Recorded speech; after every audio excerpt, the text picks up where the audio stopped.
Hi guys, and welcome back to my channel. I'm Rhoda if you're new here, and I make videos on personal development, community and the world and our responsibility in it. And today I'll be talking about one aspect of personal development, and that is preparing yourself for the new year. I personally believe that we can create the life that we want by becoming the best versions of ourselves within the circumstances that have been given to us. For that, we require a little bit of intentionality, a little bit of planning, a little bit of sitting down like this and thinking about our life and thinking about the person we want to be and the life that we want to live.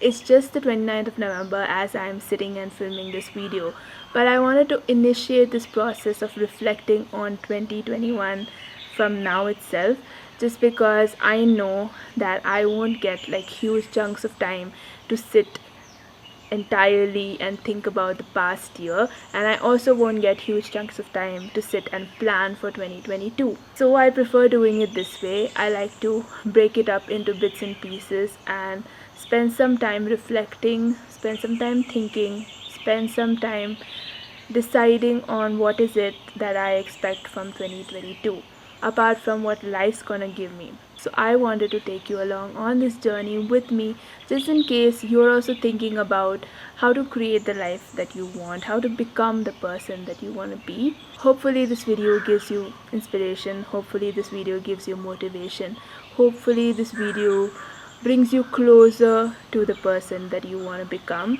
because that's my hope for not only myself but for you guys as well. There are certain steps that I'm going to take this year to kind of end 2021 and begin 2022. This varies every single year, but the basis remains the same, and so I'll be taking you through these steps along with me as I process my own life. And if you want to do the same, you can keep watching this video. The first thing to do is to look at the past year.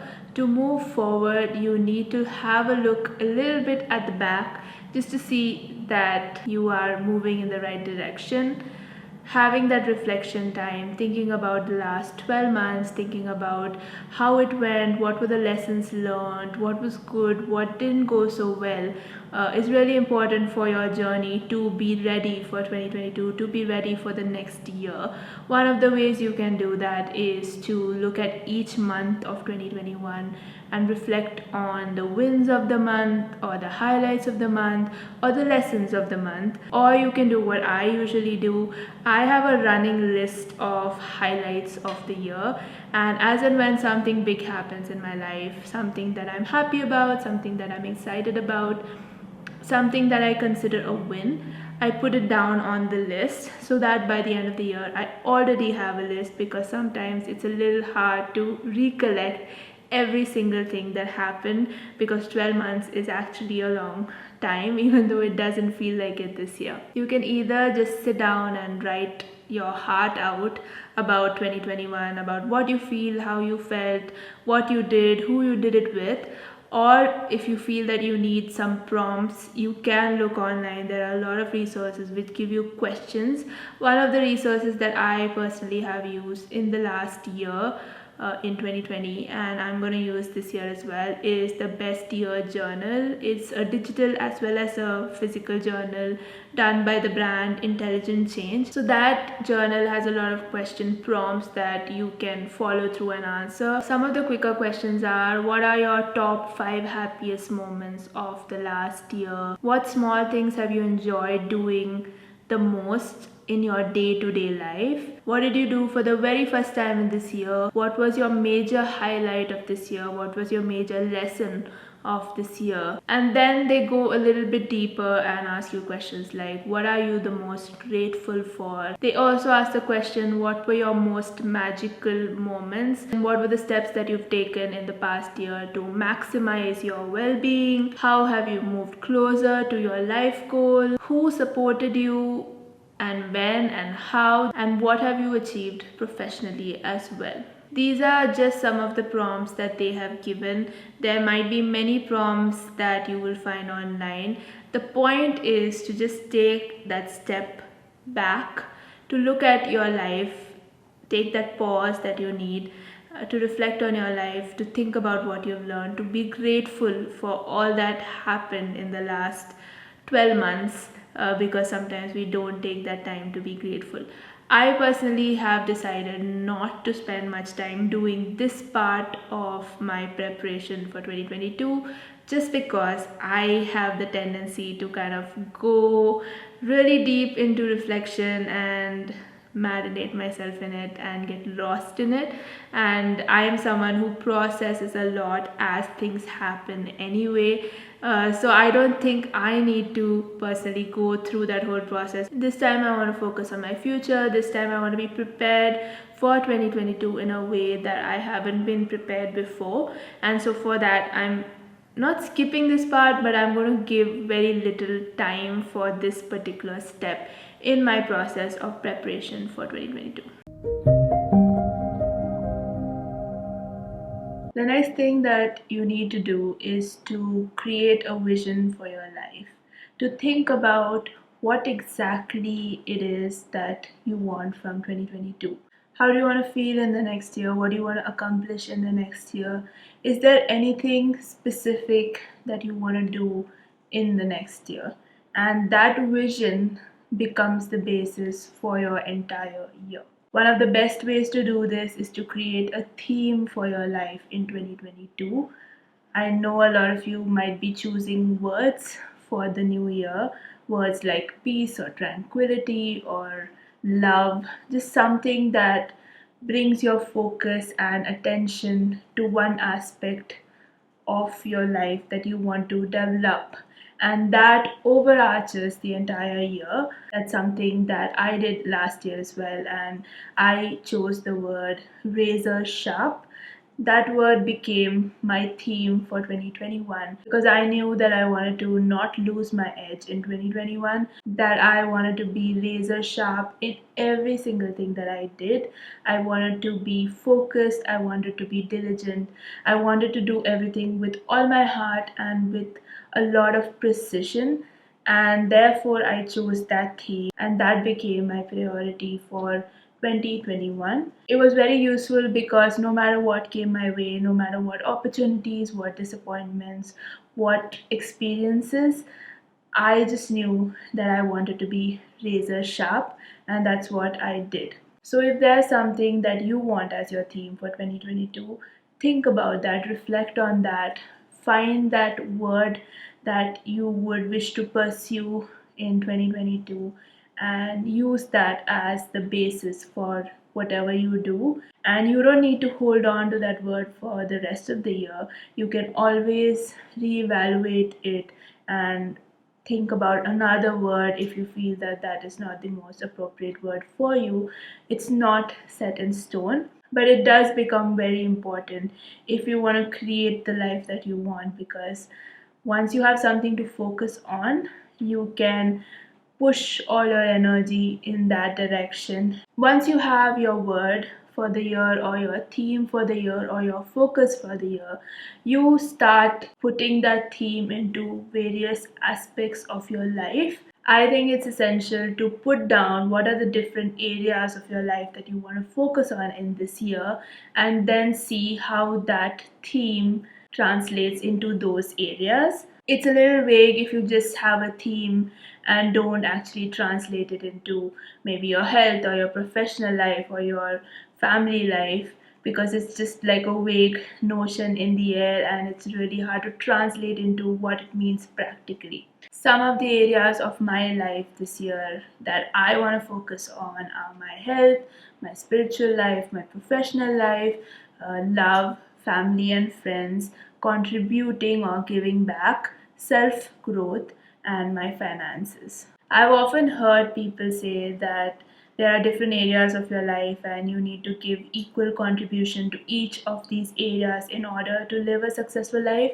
And I don't really agree with that because you can't do everything at the same time.